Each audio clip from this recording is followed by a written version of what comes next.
السلام علیکم مینوالو، امید لرم چې تاسو ټول به روغ جوړ یې. تازه خبر را مخته شوې ده. په مردان کې دوه خواجه سره په پیرنګ باندې ایشتل شوي او چې په هغې کې مانو خواجه سره ډېر په بېدردۍ سره قتل شوی او چند خواجه سره زخمی کړی او د دغې دواړو خواجه سره قاتل گرفتار شو. قاتل څوک دی، په څه وجه باندې مانو خواجه سره قتل کړلو؟ راځئ مینوالو موږ سره دا ویډیو اخره پورې وګورئ چې د پوره معلومات نه خبر شئ. که څوک په دې چینل کې نوی مهرباني وکړئ سټار کلیک در سره ضرور سبسکرایب کړئ او بر ټلی نشان ووهئ. نور هر یوه معلوماتي ویډیو به تاسو ته ډېره په اسانتیا سره میلاویږي. دا واقعه په مردان کې رامحیطه شوې ده چې د حسابله په بازار کې د بازار په چوک په منځ کې مانو خواجه سره په پیرنګ سره وویشتلی شو. هغه ډېر په بېدردۍ سره وفات شو او د حسابله د سره چند خواجه سره هم په پیرنګ لګېدلی او چې هغې په زخمي حالت کې هسپتال ته منتقل کړو او ډېر په بد حال سره پروت دی. د الله تعالی په فضل و کرم سره چند خواجه سره له الله تعالی صحت ورکړو او هغه روغ شولو.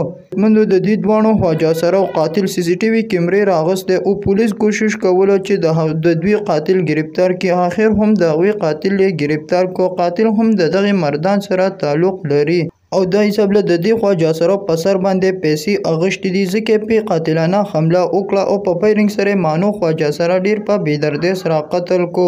اوس قاتل گرفتار شو. قاتل له به خو سخته سزا ورکړی کېږي او خواجه سره ته به انصاف میلاویږي. دا حسابله د ټولو مسلمانانو دپاره به یو عبرت وګرځي چې بیا دپاره څوک داسې ظلم نه کوي. دا وه زموږ نننۍ ویډیو. نورې معلوماتي ویډیوګانو لپاره په دې چینل کې اوسئ. والسلام.